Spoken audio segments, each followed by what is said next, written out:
Hi, and welcome back to the Judaism from Within podcast. I'm Simi Lerner. When it comes to Brit Milah, many different ideas come into play. We have to discuss the idea of purpose, the goal of the Jewish people, and why is that important?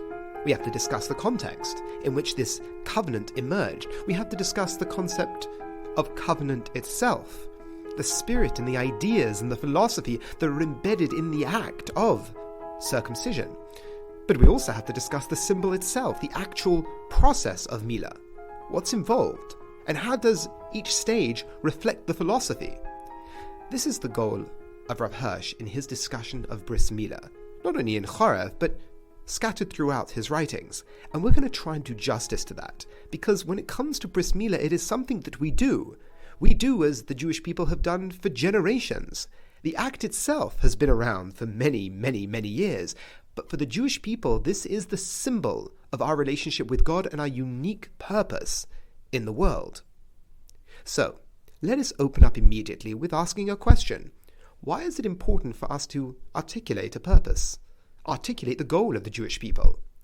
This reflects more in the line of Rav Hirsch's discussion in 19 Letters, where to ask a question about Judaism, which he has asked himself in the dialogue, to critique Judaism, to ask, why is Judaism relevant to me and my life, which in the words of the 19 Letters, his antagonist puts towards him.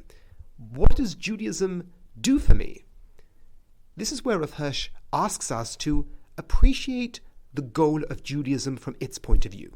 Now, this sounds fairly obvious, but it's not so obvious, because people get in line with religion for many different reasons. But Rav Hirsch asks us to look at Judaism from within itself. What are the goals of Judaism? What is Judaism trying to achieve in the world?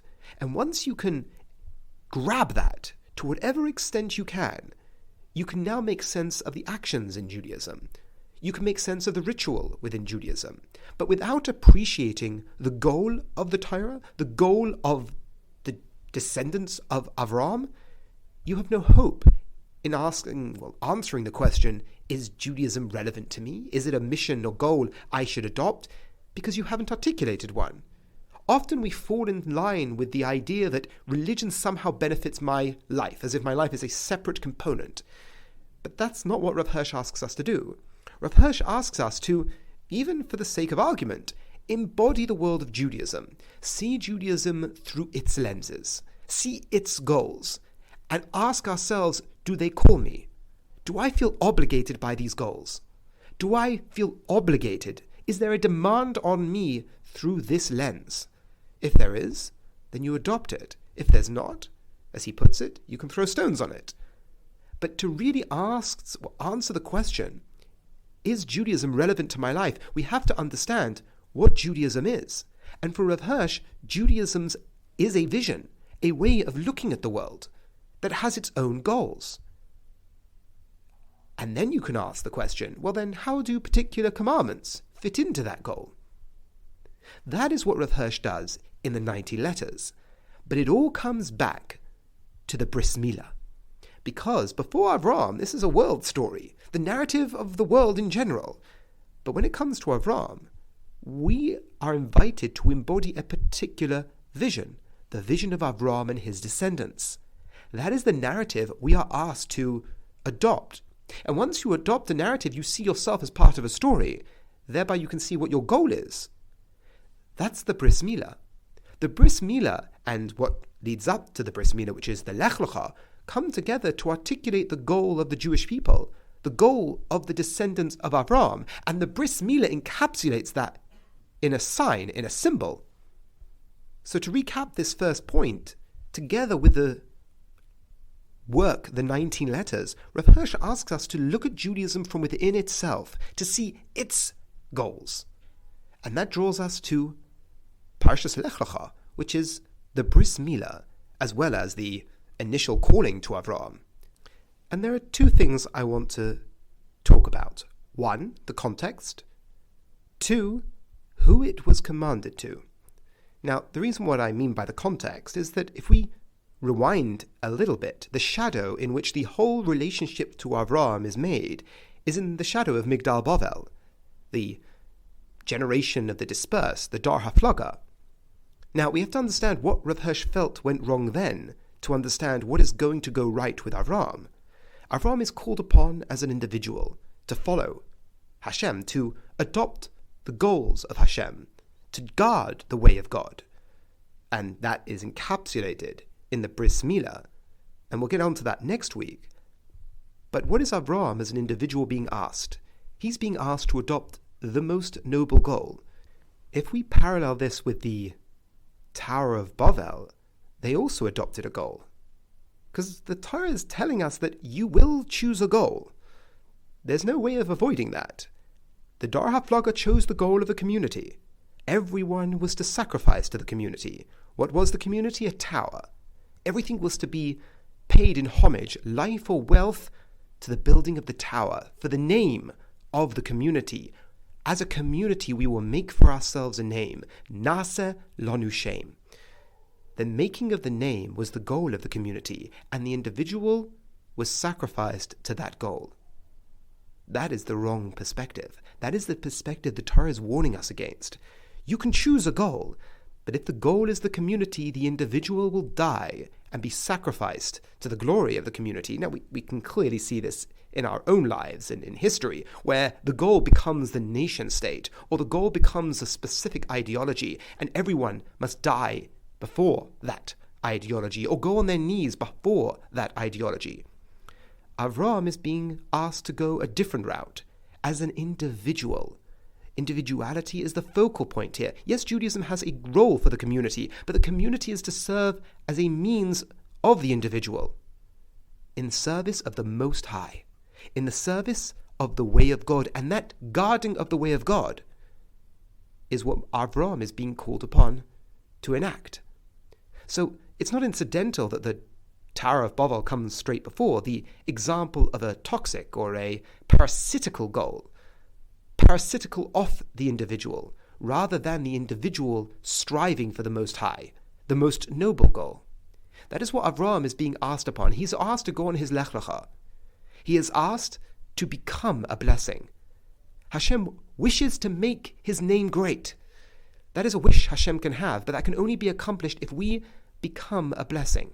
The language of a blessing, the language of justice and righteousness, isn't incidental. These are all the most noble goals that any individual can embark upon. And this is what Avram is being called upon. Now, yes, we're being quite vague in terms of the specific nature of what Avram is being called upon, and we're going to develop that later. But remember, the air of this discussion isn't a capricious God demanding service. That's not it. It's a relationship between God and Avram, and that relationship being encapsulated in the language of morality.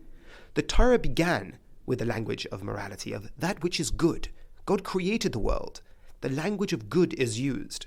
And now the language of justice and righteousness are being used in relationship to the individual who will continue that goal throughout humanity. The individual and that nation who will continue. So, we spoke about the nature of a goal. We spoke about the context in which this arises for Avram, in the shadow of Migdal Bavel. And now the last point. Who is this being commanded to? Now this is very key for Rav Hirsch. Avram is 99 years old. The age of Avram is very key, because the point here isn't that the goal of the Jewish people is to be a good person. That is already assumed. That is already assumed. The natural state of an individual, of a human being, of a son of Noach, is to be a good person. The 7 Noachite laws, the pursuing of a relationship with Hashem even, is an expectation on humanity. They are supposed to live out a moral life. They are supposed to be the perfect human. They are supposed to strive towards perfection in the human environment. But there is something extra that is being asked of the Jew, and this is to become a blessing. And through them, the nations of the world will be blessed. This is a calling that we often refer to as being a light to the nations. It is a demand of the Jewish people to go out into the world and have a purpose, to draw the rest of the world towards this ultimate goal. But if the mitzvah of the Milah was given many years ago, and he was a young man. People might think that the result of being in a covenant with God is that you're a good person. No. Hashem develops a relationship with good people. Hashem approached Avram with this covenant when he was already perfected. He was already a good person. He was already, as Rav Hirsch would refer to it as, he was a mensch. But now there is a next stage, the 7, which represents obviously the natural world, the 7 days of creation. And that is an expectation. The concept of Shabbos is an expectation on the whole world. The world has purpose. There is meaning to the world. But the extra calling for the Jew is the 8th. That is the calling and the mission to the Jewish people. So to repeat our 3 points, we spoke about the importance of a goal and looking at Judaism from within itself. Then we spoke about the shadow in which this entire episode is under, the toxic goal of Migdal Bavel, the parasitical goal of Migdal Bavel, the idea that if you don't have a goal, something will fill that space. And in the example, and it can feel so noble, the communist regime had a very noble goal, and it fed off the individual to try and pursue that goal with devastating results. And lastly, who was being commanded on this mission? It was Avram. Not young Avram that Hashem approached, 99 years old. A man who has already lived his life, and clearly a man of worth and substance. But that very person is who Hashem approached. The covenant, the bris, wasn't what caused Avram to be good. It was a result of Avram being a mensch. And now he was called upon to be that much more. Thank you so much for listening. Have a wonderful week and a wonderful Shabbos.